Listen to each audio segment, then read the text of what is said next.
Watch what you say.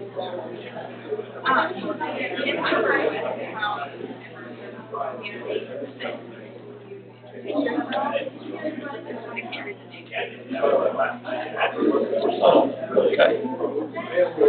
Who wrote it all?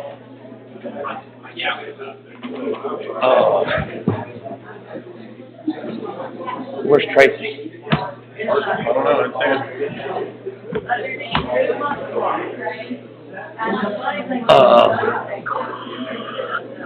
You want to, you're being recorded here.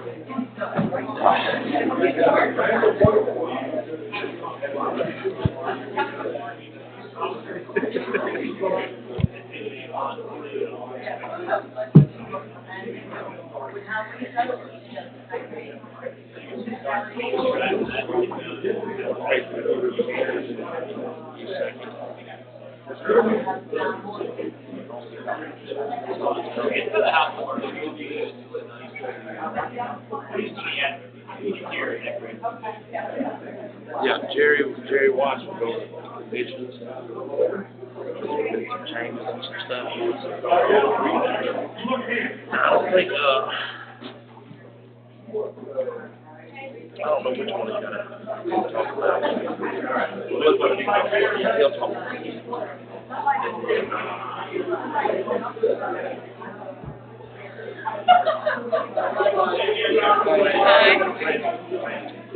So I was checking with you.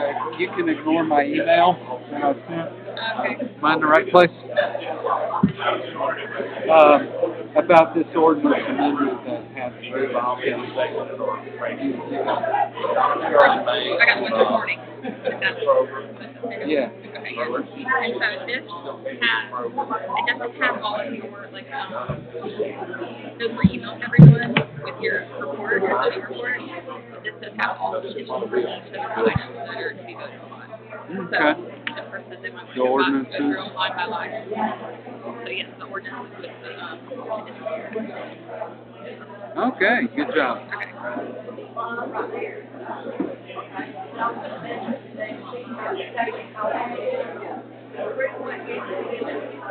I can't believe all these people. I can't believe all these people are here at 11 o'clock. You think that they were? It's like everybody. usually remember to turn your phone.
leave on. Okay. Yours is on. Tracy, yours is back off. Do I need it on? Yeah. If you vote, Hello? It's on they now. can't hear you vote. Okay. But basically, just read all the conditions. Okay.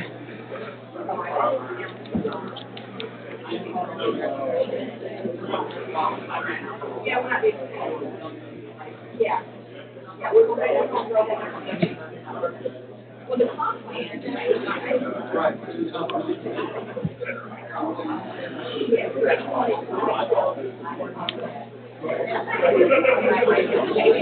Mm-hmm. If I can have everyone's attention, please. If we can have everyone's attention. Like to call a special call meeting agenda, the City of Houston City Council agenda, Tuesday, October 24th, 2013, Houston Community Room at 11 a.m., 65 City Square, Houston, Georgia. I'd like to go around the room here and introduce everybody. We've got Councilperson Dr. Fredria Sterling, Sam Waits, Councilman Tracy Carswell, myself, James Lawson, our city manager, Jennifer, and Jen is doing our city clerk, and she's also doing our Skype and everything else, Zoom. And then we got zoning and planning director, Jerry Weiss. At this time, we'd like to welcome and call to order agenda approval. Is there a motion? I make a motion to approve the agenda. Is there a second? I second. Okay. Old business, I'll turn this over to Dr. Jerry Weiss, and he'll be explaining some of the things that's going on with that particular item number. Dr. Weiss? Okay, yes, Mayor and Council, item Z2302 is an annexation and zoning request. This has been on your agenda since public hearing in May and June, and this matter has been tabled. There's been a lot of, activity to say in terms of the applicant. At one point, Providence Group was out of it, and then Mr. Shannon Sell took over the application. Then, as I understand it, we've got an official letter where Providence Group is back in it. And as a result of all of that and changes, there is an ordinance before you tonight, or this afternoon, or this morning, Z2302, which has been reviewed by staff, and the recommendation is that it be approved. The conditions are, as I understand it, acceptable to the applicant, and so this was August 10th, I believe, was the date of this ordinance, and I don't know if there's fairly lengthy conditions. Mr. Mayor, do you want to those to be read into the record, or is the council comfortable with what you have? We can just vote them into the record. You want to read? Do you want me to read them into the record? How many is there? Well, it's pretty lengthy. It'll take Okay. some time. There's 19. Or maybe we can just say what we took out. There was just one that was taken out, that mayor and council wanted, was that road that went through the development. Yeah, let's see.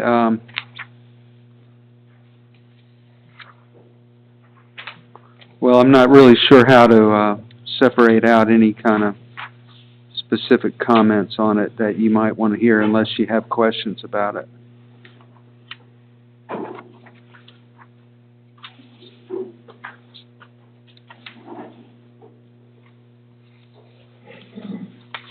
And there's 19? Just go ahead and read them. Yeah. Read them. Okay, there's multiple parts to them too, so Gotcha. be patient. No Do problem. we have do we want to show them on are we able to show them on the screen? That way people can follow as I'm going through there. Okay. That's just showing where the land property is. This is the actual condition. Can y'all read that? We can make it a little bit bigger.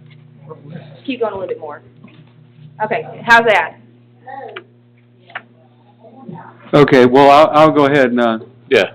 I'll go ahead, Mayor, Mayor and Council. Item number 1, site plan and letter of intent. Development shall be in substantial accordance with the letter of intent and community benefit statement dated August 7th, 2023, attached to this ordinance, Z2302, except as modified by these conditions of zoning approval. Development shall be in substantial accordance with the site plan titled Zoning Plan for East Jefferson Tract and the Providence Group dated August 7th, 2023, by Edward J. Anderson, landscape architect for the firm Travis Pruitt and Associates, attached to this ordinance, Z2302, except as modified by these conditions of zoning approval.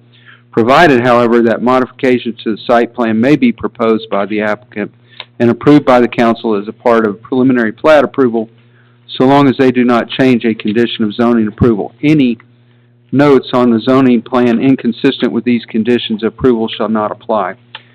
Condition number 2, permitted uses. A, uses in the PUD shall be limited to detached, single-family dwellings, fee simple townhouses, uses and structures as accessory to said uses, active and passive recreational facilities and amenities and open space as more particularly specifically provided and limited in these conditions of zoning approval. 2B, uses within the portion of the PUD west of East Jefferson Street, that is map parcel 119018, 17.91 acres, shall be limited to fee simple townhouses and/or detached single-family dwellings, uses and structures accessory to said uses, active and passive recreational facilities and amenities and open space.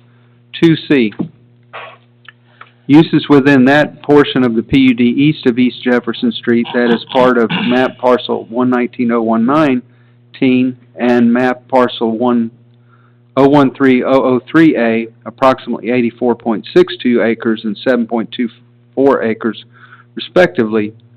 Detached single-family dwellings, uses and structures accessory to said use, detached single-family dwellings, active and passive recreational facilities and amenities and open space. Condition 3, maximum densities and housing units. The PUD shall not exceed a total of 334 dwelling units.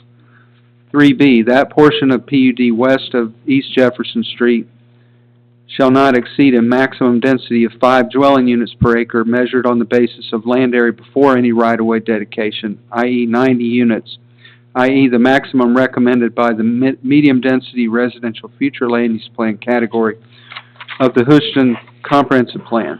Item 4, dimensional requirements. PUD shall be subject to dimensional requirements specified in these conditions of approval. Item A, maximum building height, all units 35 feet. Item B, minimum driveway length from edge of sidewalk, front loading, or alley, rear loading to face of garage, all units 20 feet. Item C, parking all units of 2-car garages required for each unit. Dimensional requirements for lot type. The following dimensional requirements and limitations shall apply to dwellings and lots. I'm not going to read each one of these in the table. That seems a little bit difficult or onerous to do. But there are several lot identifiers, and this specifies the lot size, lot width, front, rear, and side setbacks, and maximum number of lots. Item E, lots abutting Brighton Park. All subdivision lots that abut a residential lot within Brighton Park subdivision shall be required to be Type E front-loaded lots. That's described in B and D above. Item F, lots abutting Pendergrass Road and map and parcels 11304, 11302, and 11302A. All subdivision lots that abut Pendergrass Road, State Route 332, and these parcels shall be required to be Type F front-loaded lots.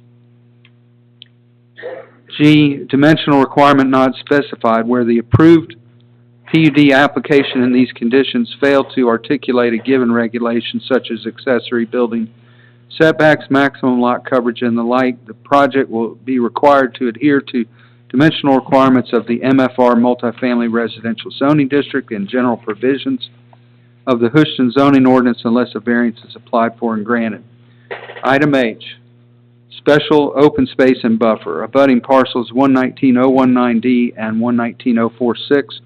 There shall be common open space with a minimum depth of 30 feet within which a minimum 20-foot buffer shall be planted and maintained prior to final approval for the applicable phase of development. Item I, buffer and fence abutting Legacy Oaks subdivision lots. All subdivision lots abutting the Legacy Oaks subdivision shall have a 20-foot graded and replanted buffer, including a 6-foot high privacy fence. The buffer and fence shall be maintained by the homeowners association and a maintenance easement shall shown across all such lots on the final plat for the applicable phase of the development. Item J of number 4, fence abutting remainder of map and parcel 119019 and 119019A, the cell tracts. The owner developer shall install a 6-foot high privacy fence with the finished side of the fence facing outward from the development along all property lines abutting the remainder of the property known as map parcel 119019, i.e. that part not included in the PUD, and map and parcel 119019A. No certificate of occupancy shall be issued for a lot abutting said property until the fence is installed along that lot. The fence shall be maintained by the homeowners association and a maintenance agreement shall be shown across all such lots on the final plat for the applicable phase of the development. Paragraph K, open space. Open space tracts shall be required to be delineated separately from stormwater detention tracts unless the zoning administrator accepts calculations of open space that separate stormwater facilities from lands authorized to be counted as open space per the PUD requirement for open space in the city zoning ordinance. Paragraph L of number 4. Minimum heated floor area per dwelling unit is 1,400 square feet. Condition number 5, maximum, minimum required entrances and exits. Item A is West Jackson Road. There shall be no more than one street entrance exit, which will be a private street unless a public street is approved by the City Council onto West Jackson Road to and from that portion of the PUD west of East Jefferson Street, i.e. map parcel 119018. A private street entrance exit street may be gated. Paragraph B, East Jefferson Street. There shall be no more than one entrance exit which will be private unless the public street is approved by the City Council onto East Jefferson Street to and from that portion of the PUD east of East Jefferson Street, map and parcel 119019. This connection shall align with West Jackson Road as required to be realigned by these conditions of zoning approval. A private street entrance exit street may be gated. Paragraph C, Pendergrass Road, State Route 332. There shall be one street entrance exit serving the PUD connecting to Pendergrass Road, State Route 332, which will be private unless a public street is approved by the City Council. The location and design of which shall be subject to the approval of the Georgia Department of Transportation. If private, the private street entrance exit may be gated. Paragraph D of 5. Private through street.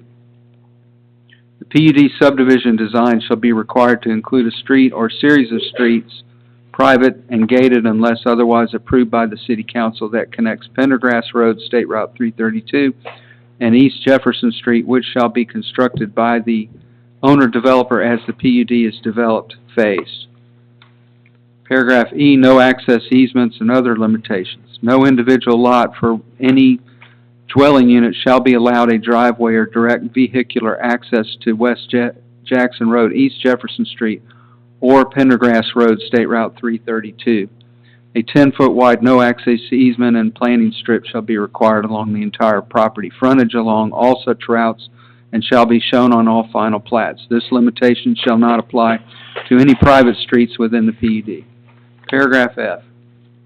E.G. Barnett Road access. No access other than for dwellings existing at the time of the PUD approval shall be permitted to E.G. Barnett Road, and such access, if utilized, shall be discontinued upon final plat approval for that portion of the subdivision, and a 10-foot wide no-access easement and planting strip shall be required and shown on the final plat with frontage on E.G. Barnett Road. Condition number 6, internal subdivision streets and alleys. Street standards and reduction, paragraph A. Standards for private streets shall be depicted on the site plan and in the application unless otherwise approved by the City Council at the time of preliminary plat approval, in which case Council may authorize a reduction of right-of-way width or pavement width. Rolled curbs shall be authorized. Paving standards, including but not limited to thickness of asphalt, shall meet City of Houston subdivision and land development standards. Paragraph B of 6. If gates to the local private subdivision streets are provided, the gate shall be set back from the applicable right-of-way a minimum distance determined safe and appropriate by a traffic engineer and as approved by the city's public works director. Paragraph C, alleys and reduction. Any alleys included shall be private, not public. Easements for alleys shall be a minimum of 30 feet in width, and the minimum pavement width for alleys shall be 16 feet. Curbs not required, provided, however, that the owner may propose and the City Council may approve reductions to such standards for private alleys, including but not limited to reduction of right-of-way or reduction of pavement width during the process of considering and approving a final plat for the subdivision, without the need to modify these conditions of approval. Paragraph D, on-street parking. On-street parking on private streets may be permitted at the discretion of the owner. Condition number 7, West Jackson Road improvements. Prior to final plat approval for a portion of the PUD west of East Jefferson Street, the subdivider shall be required to complete the following. A, right-of-way, dedication of an additional 5 feet of right-of-way along the entire property frontage of West Jackson Road. Paragraph B, pavement, curb and gutter, and sidewalk. Installation of an additional 4 feet of pavement or 13 feet from the center line and vertical curb and gutter along a 5-foot wide sidewalk along the entire property frontage of West Jackson Road. Deceleration lane, installation of a deceleration lane eastbound on West Jackson Road into the development. Condition number 8 of 19, improvement of intersection of West Jackson Road and East Jefferson Street. Prior to any final plat approval for the respective property with frontage, subdivider shall be required to complete the following. A, right-of-way. Dedication of additional right-of-way sufficient along East Jefferson Street and West Jackson Road to allow for the realignment of West Jackson Road to intersect East Jefferson Street at a 90-degree angle or as required for the installation of a roundabout if authorized by the city. B, realignment. Realignment of West Jackson Road to intersect East Jefferson Street at a 90-degree angle or as required for the installation of a roundabout. C, consideration of a roundabout. Prior to or in conjunction with preliminary plat approval, the owner-developer may propose and the City Council may approve a roundabout in lieu of a 4-way realigned intersection of West Jackson Road and East Jefferson Street. The applicant shall be required to fund the cost of a third-party independent, i.e. independent and disassociated with the owner-developer, a traffic engineer approved, conditioned, and chosen and managed by the city to provide a conceptual design of the roundabout and to evaluate the traffic impacts in conjunction with a signalized 4-way intersection. Said evaluation shall take into account traffic patterns and conditions when Jackson County Public Schools are in session. Paragraph D, pavement, curb and gutter, and sidewalk. Improvement widening of the realigned intersection of West Jackson Road and East Jefferson Street with 3 lanes at all 4 intersection approaches, including left turn lane, a separate through lane, and a lane for opposing traffic, with stacking queuing distances for the left turn lanes or as specified by a third-party traffic engineer approved, chosen and managed by the city. These improvements may be replaced with a roundabout improvement if approved by the City Council after consideration by the third-party traffic engineer and affirmative recommendation of the city's Public Works Director and Zoning Administrator. Paragraph E of 8, traffic signal contribution. Payment to the city escrow of $100,000 toward installation of a traffic signal at the intersection of West Jackson Road and East Jefferson Street, $25,000 of which shall be paid prior to final plat approval for the final phase of that part of the PUD west of East Jefferson Street, and $75,000 of which must be paid prior to final plat approval for the final phase of the PUD east of East Jefferson Street. This payment shall be encumbered for the specified purpose by the city within 6 years of the date the full amount of such funds are received by the city, or else such funds shall be refunded by the city to the developer. This condition shall be null and void if a roundabout is approved by the city. Condition number 9, East Jefferson Street. Prior to any final plat approval for the respective property with frontage, the subdivider shall be required to complete the following. Paragraph A, right-of-way. Additional right-of-way along both sides of East Jefferson Street if necessary to provide for the intersection improvement required by the condition of zoning approval, or roundabout if approved by the city for West Jackson Road, approved by the city's Public Works Director and Zoning Administrator. Paragraph B, pavement, curb and gutter, and sidewalk for East Jefferson Street. Widening of East Jefferson Street along the entire property frontage to a total pavement width of 36 feet or an alternative pavement width as specified by a third-party traffic engineer and approved by the city's Public Works Director and Zoning Administrator, including vertical curb and gutter and 5-foot sidewalk on both sides, both property frontage. This shall include sufficient pavement for a deceleration right turn lane northbound into the single-family detached residential subdivision on the east side of East Jefferson Street, if specified by a third-party traffic engineer as approved by the city's Public Works Director and Zoning Administrator. Condition 10 of 19, improvement of Pendergrass Road. Prior to any final plat approval for the respective property with frontage, the subdivider shall be required to install improvements as may be required by the Georgia Department of Transportation for the private street entrance exit serving the PUD. Condition 11, deed restriction regarding ownership. Except for the subdivision declarant, no more than 20% of the homes in the portion of the PUD west of East Jefferson Street shall be owned by any one individual, firm, or corporation. Except for the subdivision declarant, no more than 20% of the homes in the portion east of East Jefferson Street shall be owned by any one individual, firm, or corporation. A deed restriction shall be incorporated to this effect in the project conditions, covenants, and restrictions. Condition number 12, water and sewer front water line easement. All dwellings in the PUD and any active recreation buildings facilities shall be connected to City of Houston water and sanitary sewer. Unless otherwise approved by the city engineer, there should be a 10-foot wide easement along the front of each lot as required by the city's water and sewer specifications and standard drawings. Easements may be authorized by the city to overlap with other access and utility easements if approved by the city engineer. Item 13, architectural elevations and external building material finishes. The owner-developer shall submit for City Council's consideration and approval prospective front, side, and rear elevations of all dwelling types included in the PUD prior to issuance of a building permit for any such building. Once approved, the elevation drawing shall be binding on all builders and enforceable at the time of building permit issuance. Condition 14 of 19, recreational amenities. There shall be recreational amenities for the PUD provided by the owner in substantial accordance with those described in the letter of intent made a part of this PUD application and attached to this ordinance.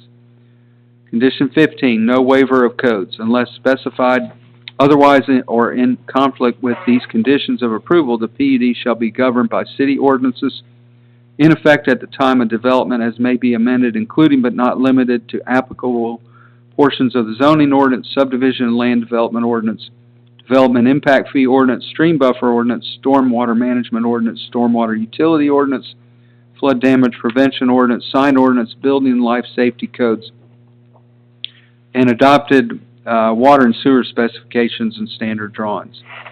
Item 16, active recreation amenity. The active recreational amenity for the PUD shall be constructed and ready for issuance of a certificate of occupancy no later than the city's issuance of the 168th dwelling unit in the PUD.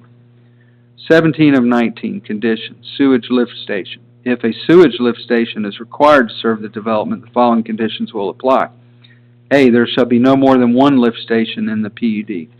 B, the sewage lift station shall be constructed by the owner-developer at no cost to the city except as otherwise conditionally provided in the zoning condition. Paragraph C of 17, unless otherwise authorized, approved by the city, the sewage lift station shall be dedicated to the city of Houston, shall be on a lot twice the size needed for the lift station to allow for expansion or replacement while still being operational as approved by the city engineer, and said lift station shall be deeded in fee simple title to the city within 1 year of final construction approval.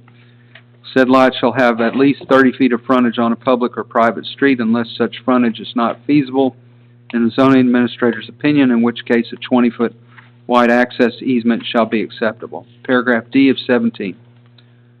City may present an option or options to the owner regarding the location, design, and capacity of the sewage lift station, if one is provided. But such option shall be presented by the city to the owner-developer prior to the issuance of a land disturbance permit and development permit for any portion of the PUD connected to the city's public sewer system. If determined in the public interest by the city may require and the owner-developer shall authorize the oversizing of the sewage lift station prior to development to serve other development with the additional cost of oversizing the lift station paid by the city or another developer. And 2, relocating the sewage lift station further downstream with the additional connection costs resulting from relocation borne by the city and or another developer. The additional costs of oversizing or relocating the sewer lift station and final cost sharing agreement of such oversizing or relocation shall be as mutually agreed upon by the city and the owner-developer. Paragraph E, after construction of the lift station by the owner-developer, if provided, and dedication to the city, if determined in the public interest by the city may on its own initiative initiate a capital project to oversize the lift station to serve subsequent additional development upstream of the sewer lift station. Paragraph F of 17. The applicant shall be required to pay sewage lift station maintenance fees as adopted by the City Council. 18 of 19, project phasing. Prior to approval of any preliminary plat for the planned unit development, the owner-developer shall submit a phasing plan for the residential development that provides discrete numbers of units to be constructed for each phase and year intervals, i.e. start and finish years for each phase proposed. Condition 19, the final condition, prepayment of water and sanitary sewer connection charges. Owner-developer, the Providence Group, and its successor in signs, agrees to assist the city in funding the costs incurred by the city in constructing capital improvements for water supply and sanitary sewage capacity and treatment to serve the proposed PUD. To that end, the owner-developer, the Providence Group, and its successor in signs, agrees that as a condition of the city providing water and sanitary sewer service for the PUD, owner-developer shall be required to pre-purchase water and sanitary sewer connection fees per dwelling unit according to the adopted connection fees in effect at the time of payment according to the following schedule. 30 units within 60 days of preliminary plat approval for the planned unit development or any portion thereof, and 30 prior to the first final plat approval in any portion of the PUD. Prepaid connection for water and sewer shall not be transferable or assigned to another project or owner-developer in the city without explicit approval of the City Council. Mayor, that's the 19 conditions written into the record. Thank you very much, Dr. Weiss. You're welcome.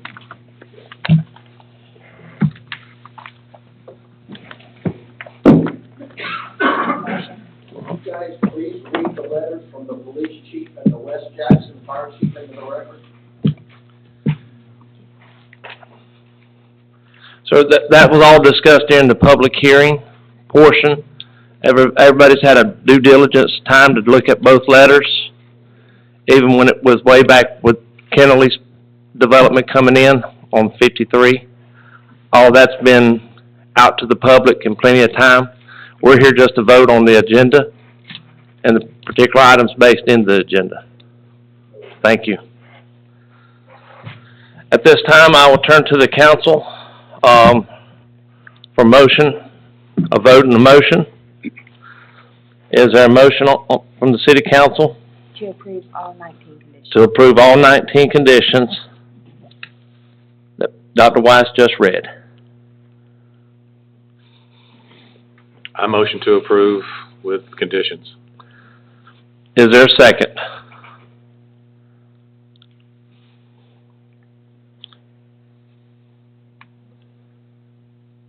I'll second. All in favor? All those not in favor?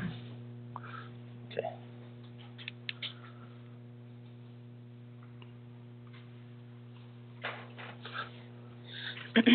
Item number Z, 2302, passes vote for vote. Item number 2, Dr. Weiss? Mayor and council,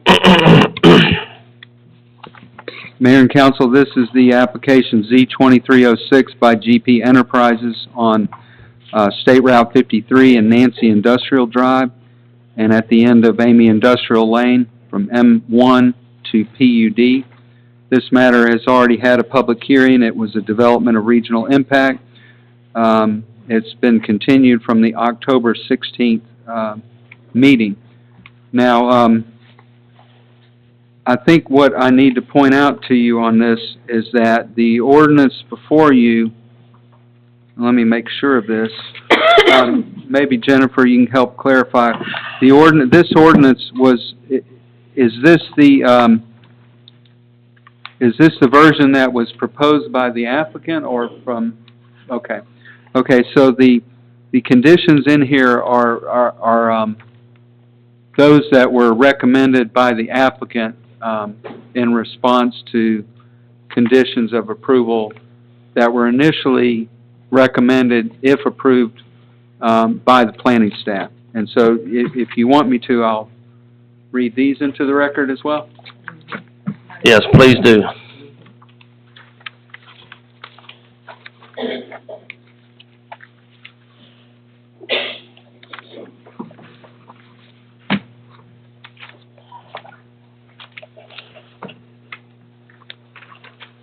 Okay, bear with me because these are lengthy as well. There's 12 of them, some of which have multiple parts. You with me? Item number 1, permitted uses for Z2306. The PUD shall be limited to fee simple townhouses, apartments, and office, institutional, and commercial uses, as well as accessory uses and structures normally incidental to such uses, and including open space and active recreation facilities as more fully authorized and restricted in these conditions of approval. Paragraph A, there shall be no more than 662 dwelling units total in the PUD. Item B, no more than 330 of these dwelling units may be apartments. The remaining units shall be fee simple townhouse units. Paragraph C, no more than 30% of the townhouse units may be rentals. Paragraph D, commercial uses shall be limited to uses permitted in the C2 zoning district of the Houston zoning ordinance, and uses listed as conditional in the C2 zoning district may be authorized as conditional uses following conditional use procedures of the Houston zoning ordinance. Commercial uses may be substituted for municipal uses. Paragraph E of 1, following commercial uses are specifically prohibited: adult establishment, automobile-oriented use, i.e. sales, service, and repair, check cashing, payday loan facility, gas station, dollar store, fireworks sales, funeral home, hookah, vapor bar or lounge, self-storage or mini warehouse, smoke or vape shop, tattoo or body piercing parlor, and title loan facility. Paragraph F, open space tracts shall be required to be delineated separately from stormwater detention tracts unless the zoning administrator accepts calculations of open space that separate stormwater facilities from lands authorized to be counted as open space per the PUD requirement for open space in the city's zoning ordinance. Condition number 2, dimensional requirements and improvement standards generally. Paragraph A, the PUD shall be subject to dimensional requirements specified by these conditions of approval. Where the PUD application or these conditions of Zoning approval failed to articulate a given regulation such as accessory building setback, maximum lot coverage, and the like. Residential uses in the project shall be required to adhere to dimensional requirements of the MFR zoning district and general provisions of the Houston zoning ordinance unless a variance is applied for and obtained. Paragraph C, commercial uses shall be required to adhere to the dimensional requirements for the C2 zoning district. Paragraph D, the PUD shall be subject to improvement requirements specified in the application except as modified by these conditions of approval. Where the PUD application or these conditions fail to articulate a given improvement, standards such as depth of sidewalk, concrete, and the like, the project will be required to adhere to the Houston subdivision and land development regulations unless a variance is applied for and granted. Paragraph 3, dimensional requirements for apartments. Building height for apartment buildings shall not exceed 4 stories. Building setbacks for apartment buildings shall be 20 feet front, 10 feet side, 20-foot rear. Paragraph C, minimum separation between apartment buildings, 30 feet. Paragraph D, each apartment unit shall have an external balcony or, if on ground level, a patio. E, the minimum heated floor area for an apartment shall be 700 square feet and the maximum heated floor area per unit shall be 1,400 square feet. Paragraph F, no more than 50% of the apartment units shall be 2 or more bedroom units. Paragraph G, the owner-developer shall submit management plans and occupancy maintenance rules and regulations for apartment tenants to follow to the zoning administrator for review and approval by the City Council. There shall be a single entity established to manage the apartment units. There shall be an on-site apartment manager's office with dedicated space within the PUD project boundary and with a 24-hour phone contact posted at the management office. Condition 4, dimensional requirements for fee simple townhouses. Building height for townhouse buildings shall not exceed 3 stories. The minimum lot size shall be 1,680 square feet. Minimum lot width is 20 feet. Number of units per building shall not exceed 8. Minimum heated floor area per dwelling units for fee simple townhouses shall be 1,400 square feet. Building setbacks shall be 2 foot front, 0 foot side, and 5 foot rear. Minimum separation between townhouse buildings 20 feet. Each townhouse unit shall have at least a 1-car garage. Condition 5, improvement requirements for streets. Whether public or private, the streets within the PUD shall be required to meet or exceed the right-of-way pavement width, radii, and cul-de-sac right-of-way and pavement specifications, sidewalks, curbing, rolled curbs authorized of the City of Houston subdivision and land development regulations as may be amended from time to time. If alleys are proposed and included, they shall be private. Easements for alleys shall be a minimum of 30 feet in width. The minimum pavement width for alleys shall be 16 feet. Street stubs or dead ends within the fee simple townhouse portions of the PUD, if authorized during preliminary plat approval, shall not exceed 150 feet in length measured from the center line of the intersecting street. Condition 6, minimum, maximum required entrances and exits. There shall be no more than 1 driveway or driveway connection to State Route 53 other than existing Nancy Industrial Drive.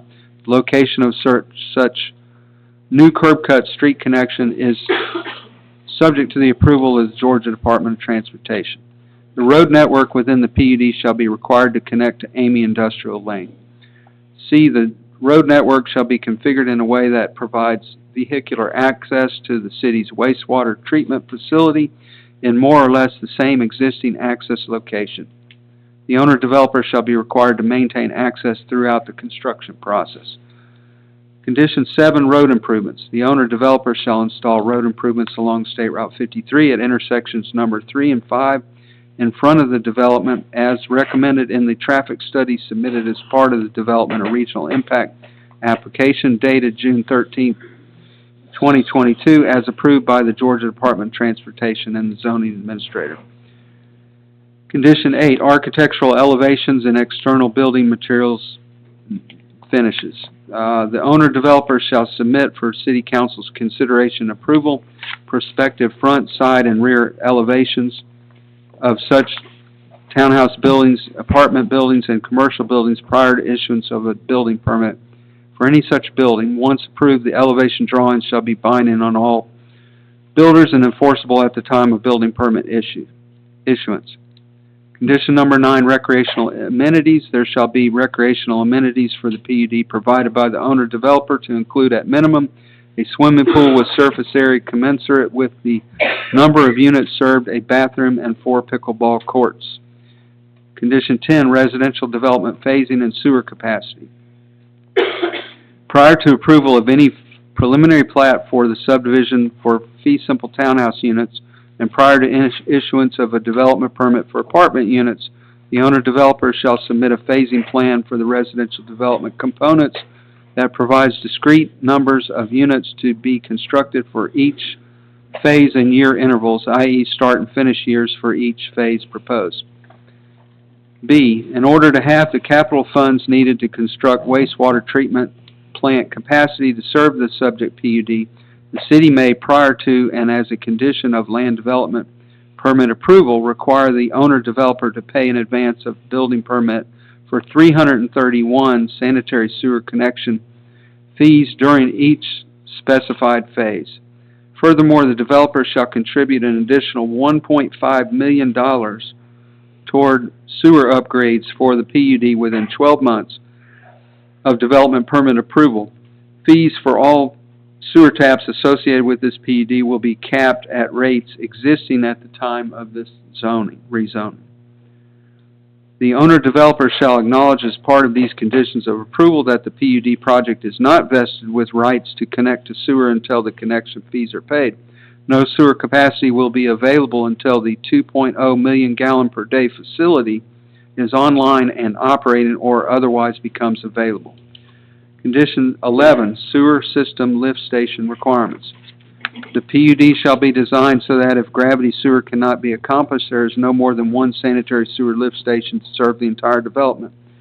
B, the sewer lift station, if required to serve the development, shall be constructed by the owner-developer at no cost to the city. C, unless otherwise approved by the city, the sewage lift station, if construction, shall be dedicated to the city of Houston, shall be on a lot twice the size needed for the lift station to allow for expansion or replacement while still being operational as approved by the city engineer, and said lift station shall be deeded in fee simple title to the city within 1 year of final construction approval. Said lot shall have at least 30 feet of frontage on a public street. Paragraph D. The applicant shall be required to pay sewage lift station maintenance fees as adopted by the City Council if a sewage lift station is included in the project.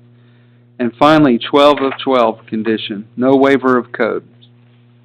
Unless specified otherwise or in conflict with these conditions of approval, the PUD shall be governed by city ordinances in effect at the time of development, as may be amended, including but not limited to applicable portions of the zoning ordinance, subdivision and land development ordinance, development impact fee ordinance, stream buffer ordinance, stormwater management ordinance, stormwater utility ordinance, flood damage prevention ordinance, sign ordinance, building and life safety codes, and adopted water and sewer specifications and standard drawings. That's the 12 conditions recommended by the applicant written into the record.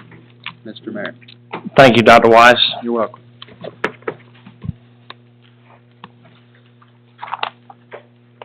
Is there a motion from the council for vote with conditions that Dr. Weiss just read? I make a motion to vote. Okay. To approve the 12 conditions. I couldn't hear you. To approve the 12. Oh, yeah, to approve the 12 conditions, I'm sorry. Okay. Is there a second? I second. All in favor? It's 3-1. Tracy Carswell. So no. Okay. The last and final, Dr. Weiss. Okay. Ever how you want to do that?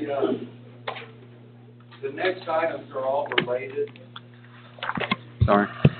The next items are all related. There's 4 rezoning requests and 1 conditional use request.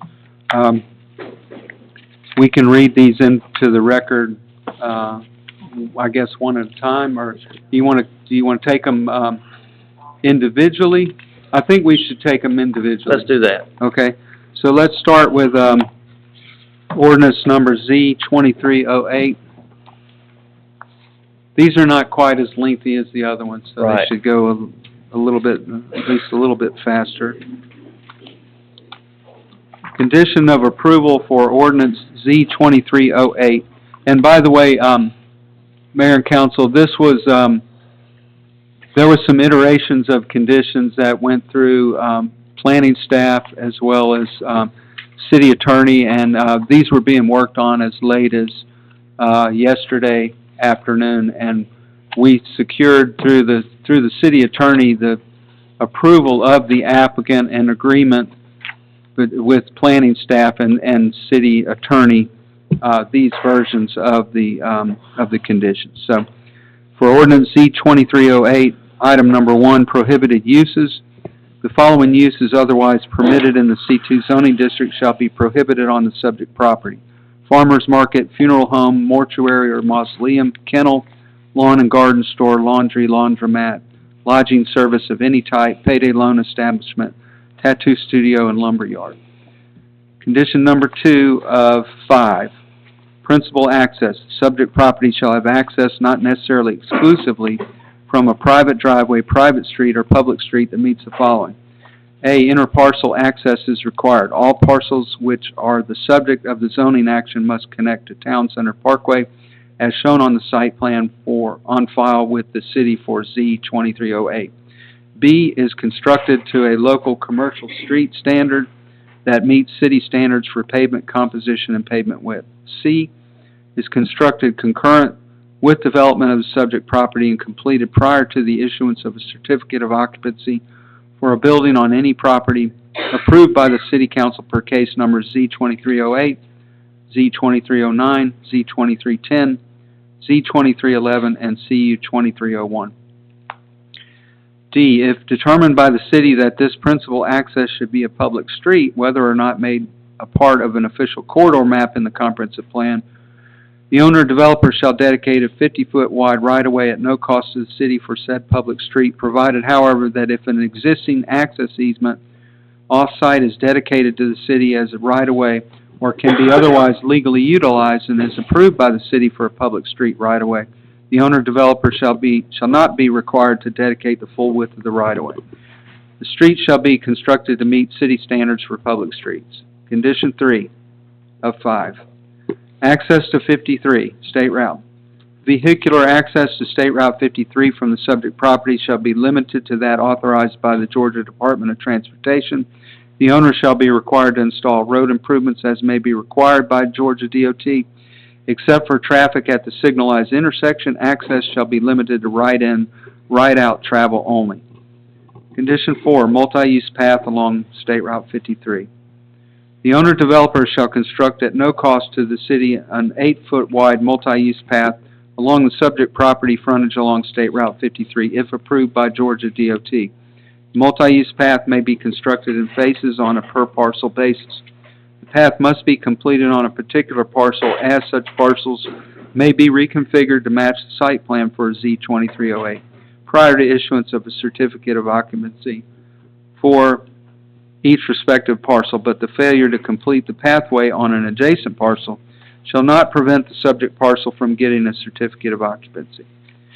Walkways interior to the site shall connect to the principal buildings on the site with the multi-use path within the highway right-of-way. In any event, the multi-use path adjacent to property approved by the City Council per case numbers Z2308, 09, 10, 11, and CU2301 shall be fully completed within 24 months of the issuance of a certificate of occupancy on the parcel upon which the 60,000 plus square foot structure approved per CU 2301 is to be constructed. 5 of 5 condition. Fencing of stormwater pond. Any stormwater management pond located between the principal building and SR 53 on the subject property shall have decorative fencing, i.e. non-chain link, such as aluminum as approved by the zoning administrator. That's the 5 conditions in ordinance number Z2308, recommended by or accepted by the applicant and accepted also by the planning staff and city attorney. No, that's good. You gonna go to the next one, or do you wanna vote on each one individually? I think you need to Okay. go individually. That's fine. Okay. Is there a motion from the council to vote on this item with 5 conditions? I make a motion to vote on these items with 5 conditions. Is there a second? Second. All in favor? Your motion is to approve this with five conditions. Okay. And, motion 1 was Ms. Sterling, motion 2 was Mr. Wade, and all in favor. That's correct. Okay. Mayor and Council, on Z 2309, my understanding is that these are exactly the same as the ones that were already written. I'll be glad to read them again into the records, but they will be just like what I said in the records.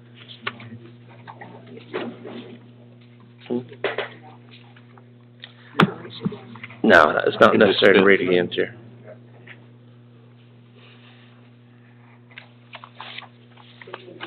Yeah. How many conditions? There's 5. Is there 5 conditions? Yep. Okay. Is there a motion, to approve this exhibit conditions of 5? 5 conditions? Motion to approve with the 5 conditions. Is there a second? A second. Okay. All in favor? I'm sorry, who's second? Thanks, Charles. And then all in favor? Okay. Mayor and Council, ordinance Z 2310, this is a rezoning from C2 to C3. The recommended conditions start out similar, but then there's several additional ones that apply to this, because this is the one that is the gasoline canopy part of the program. Dr. Weiss, if we can, let's just read through those. Okay. Okay. Sorry about that. Okay, ordinance Z 2310, condition number 1, prohibited uses. No uses permitted in the C3 zoning district shall be authorized on the subject property except for a gasoline service station fueling center. Uses permitted in the C2 zoning district shall also be authorized on the subject property with the exception of the following, which shall be prohibited: farmer's market, funeral home, mortuary or mausoleum, kennel, lawn or garden store, laundry, laundromat, lodging service of any type, payday loan establishment, tattoo studio, and lumber yard.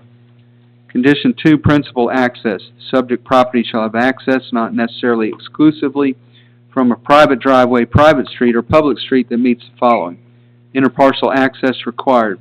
All parcels which are the subject of the zoning action must connect to Town Center Parkway as shown on the site plan on file with the city. Is that not showing up? Okay. Okay. Paragraph B is connected to a local commercial street standard that meets city standards for pavement composition and pavement width. C is constructed concurrent with development of the subject property and completed prior to the issuance of a certificate of occupancy for a building on any property approved by the City Council per case numbers Z 2308, Z 2309, Z 2310, Z 2311, and CU 2301.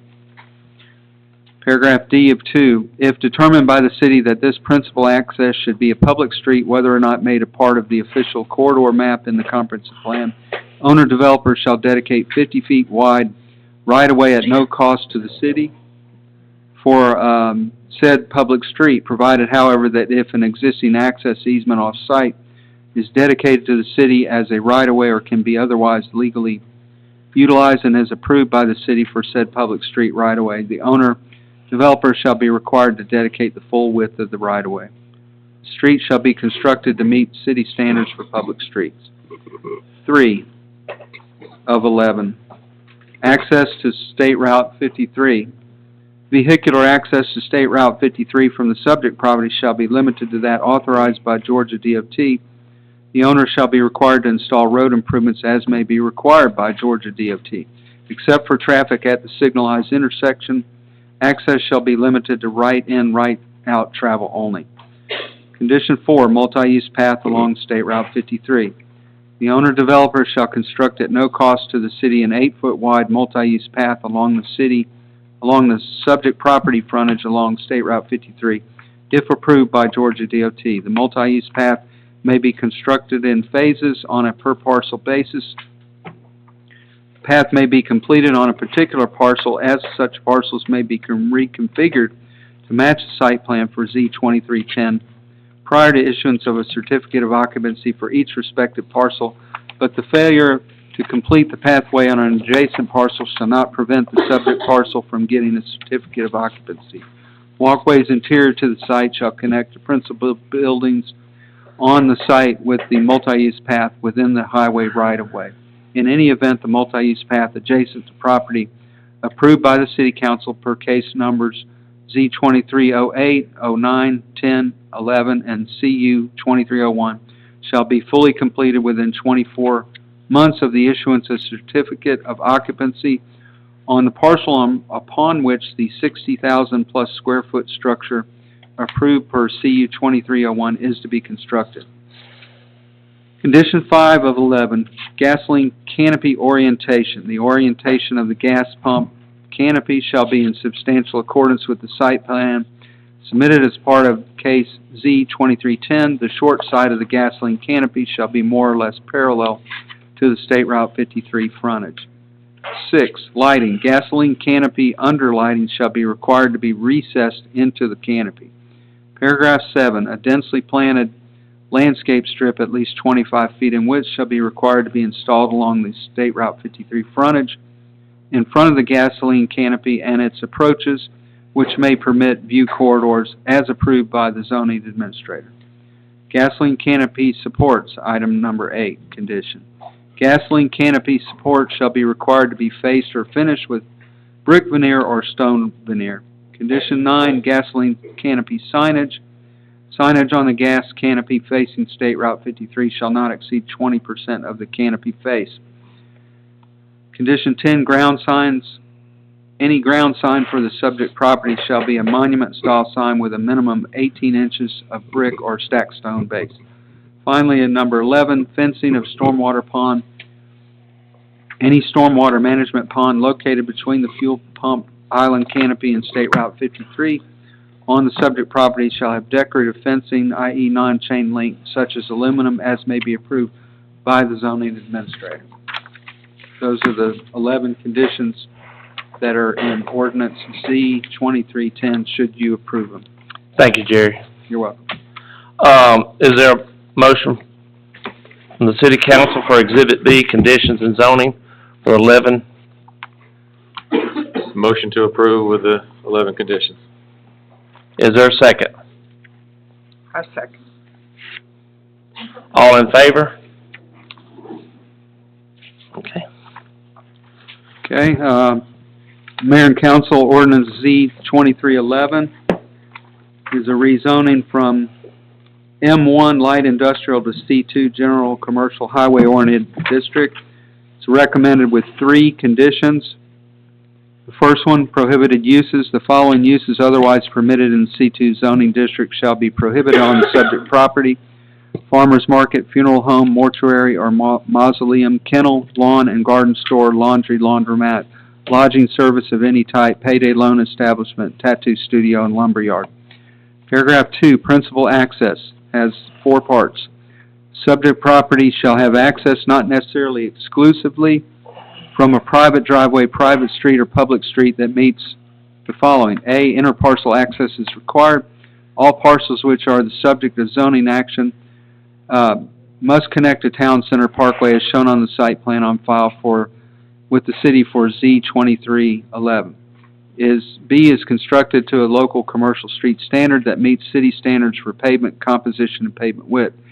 C is constructed concurrent with development of the subject property and completed prior to the issuance of a certificate of occupancy for a building on any property approved by the City Council per case number Z2308, 09, 10, 11, and CU 2301.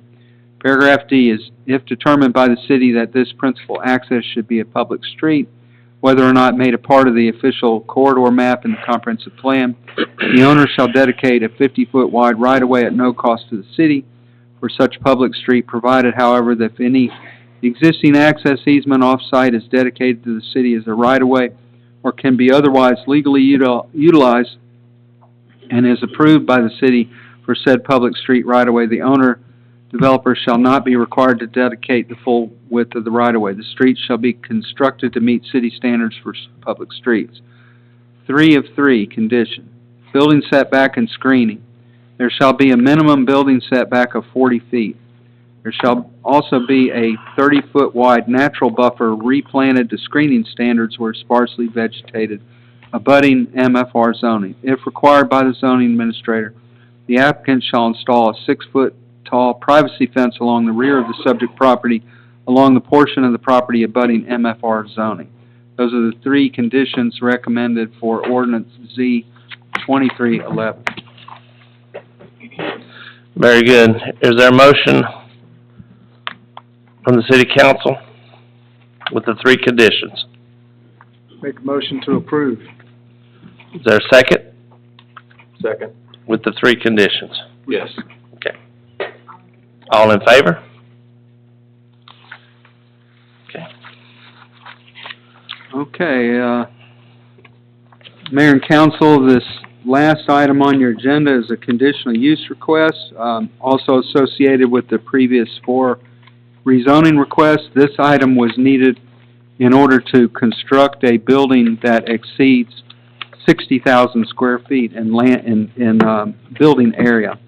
And so I'll read into the record the conditions, and this is I think the most lengthy of it. There's 6 of them total. I'll read those into the record.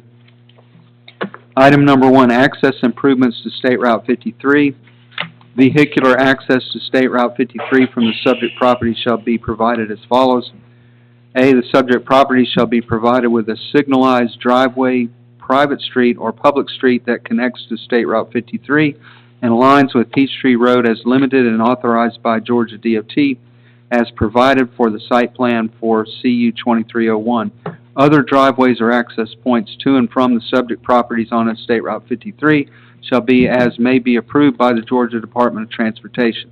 Except for traffic at the signalized intersection, access shall be limited to right-in, right-out travel only.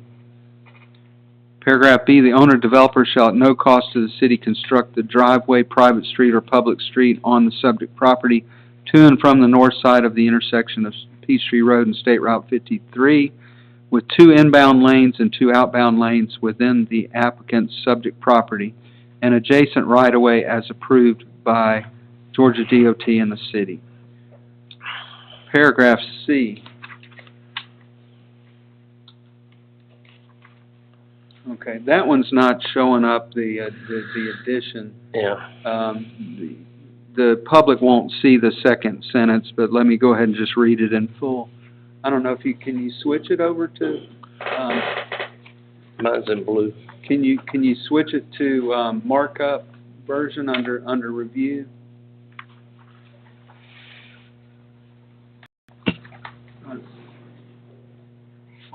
Final show and markup?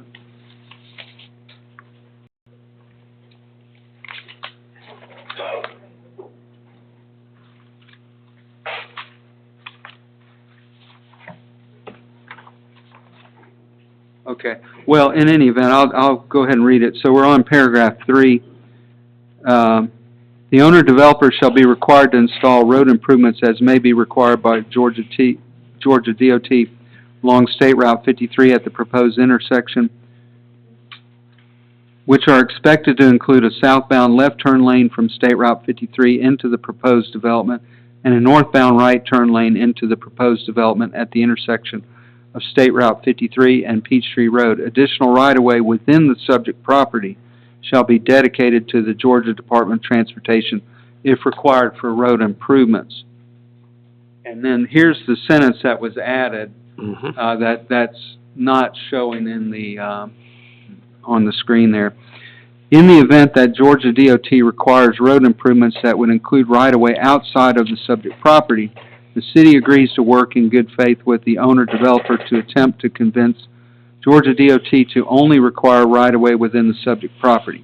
In the event that Georgia DOT persists in the requirement of road improvements that would include right-of-way outside of the subject property, the city agrees to work in good faith with the owner-developer to seek a resolution that would not involve the acquisition of right-of-way outside of the subject property.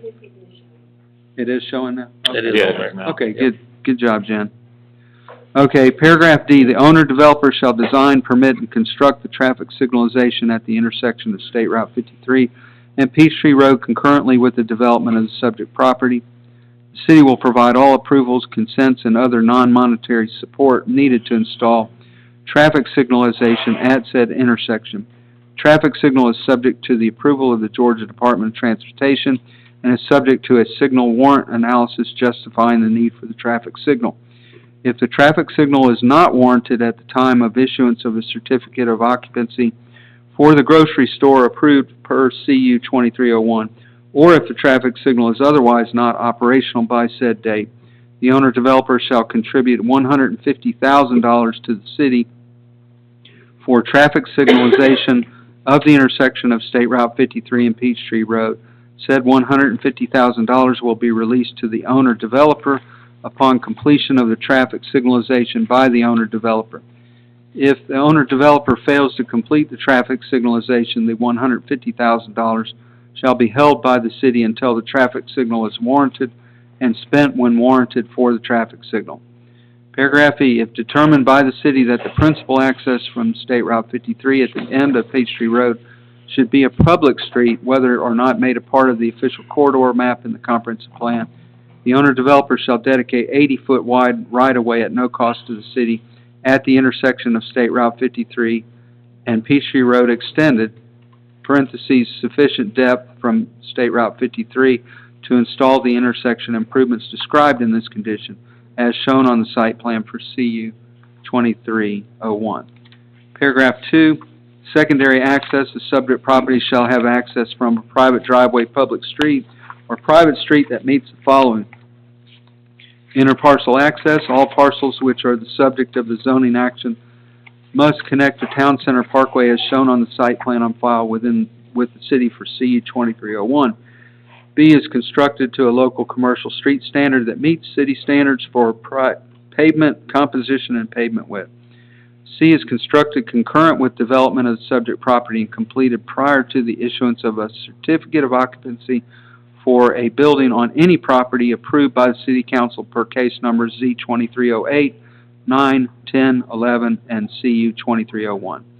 D, if determined by the city that this access should be a public street, whether or not made a part of an official corridor map in the comprehensive plan, the owner-developer shall dedicate a 50-foot wide right-of-way at no cost to the city for public street, provided, however, that if any existing access easement off-site is dedicated to the city as a right-of-way or can be otherwise legally utilized and is approved by the city for such public street right-of-way, the owner-developer shall not be required to dedicate the full width of the right-of-way. The streets shall be constructed to meet city standards for public streets. Number 3 of 6, multi-use path along State Route 53. This is the same as it's been read in before. The owner-developer shall construct at no cost to the city an 8-foot wide multi-use path along the subject property frontage along State Route 53 if approved by Georgia DOT. The multi-use path may be constructed in phases on a per parcel basis. The path must be completed on a particular parcel as such parcels may be reconfigured to match the site plan for CU 2301 prior to issuance of a certificate of occupancy for each respective parcel, but the failure to complete the pathway on an adjacent parcel shall not prevent the subject parcel from getting a certificate of occupancy.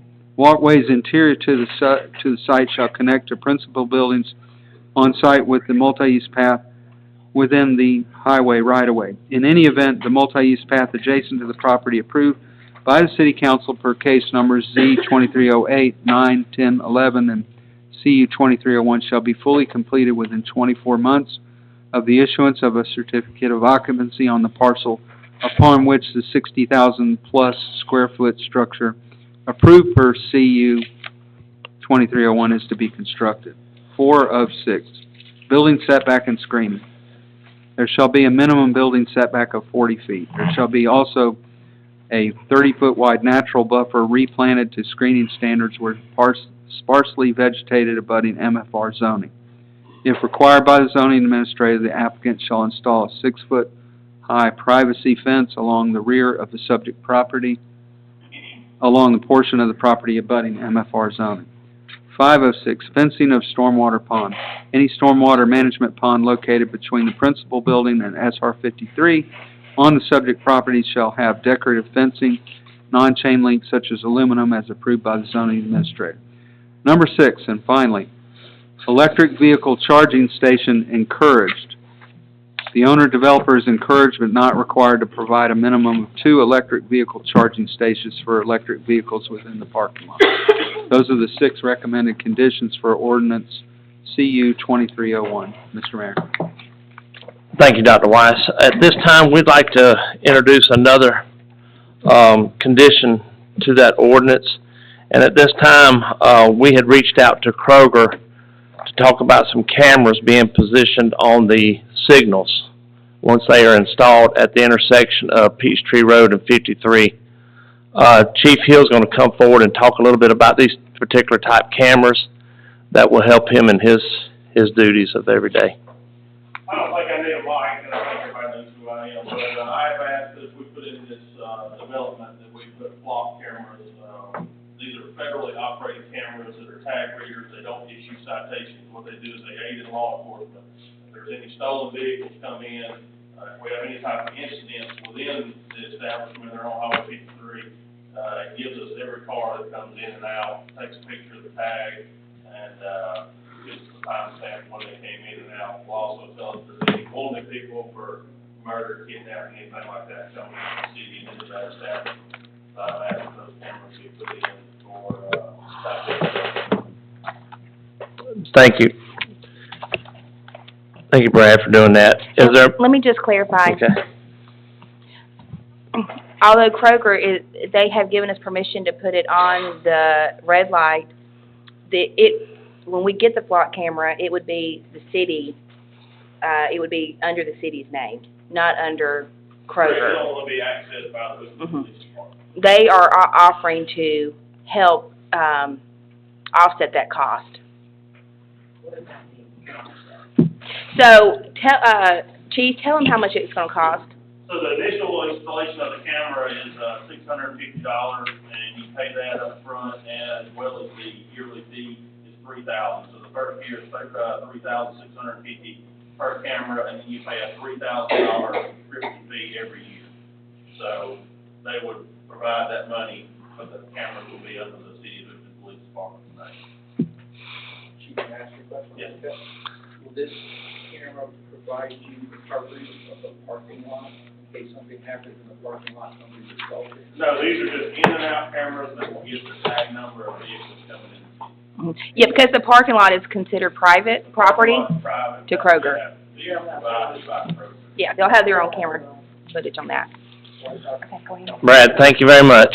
Can I suggest that the exact language of that condition? Yes. And if we don't. Mayor, can I suggest the exact language of that condition for the record so that we get it verbatim? And if I don't have it right, then let's negotiate how that's Okay. changed.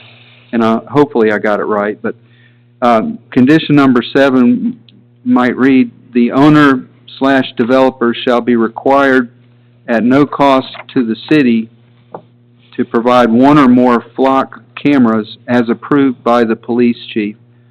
The camera shall be owned and operated by the city. That is correct. Is Are you good with that? that sufficient? How many cameras, Brad? Is there just 2? At least 1, possibly 2 there. Okay. Okay, so 1 or more, Yeah, let's do 1 or more. and the applicant is agreeable to this? Yes. Okay. Mm-hmm. Is there a motion from, from city council on this particular ordinance number CU-2307 with 7 conditions, not 6, but 7.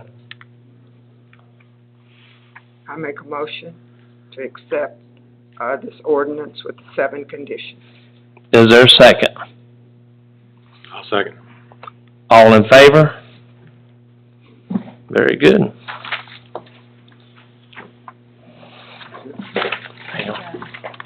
Is there a motion from the city council to adjourn the special call meeting? Before adjourning, I would like to motion to adjourn. The motion is to adjourn the meeting. Thank you. Second. I'm requesting before adjourn. Thank you. A personal point of privilege. For Robert's rules of order. It's a special call meeting, Scott. It still applies. Thank everybody for coming. The city as it relates to the state of Georgia and its Is there all in favor to adjourn the meeting? All in favor? Thank you.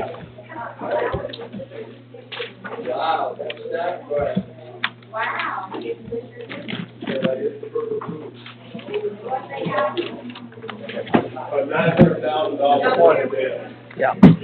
Very disappointing.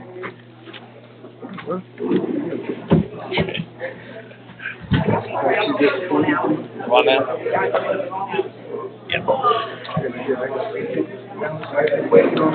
Leave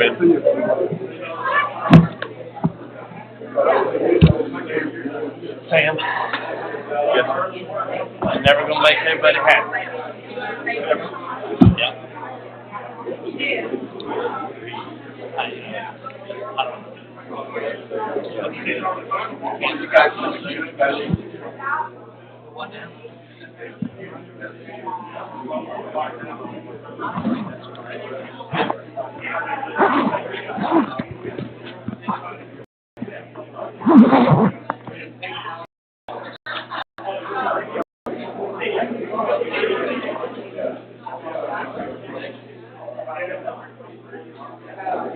Yeah.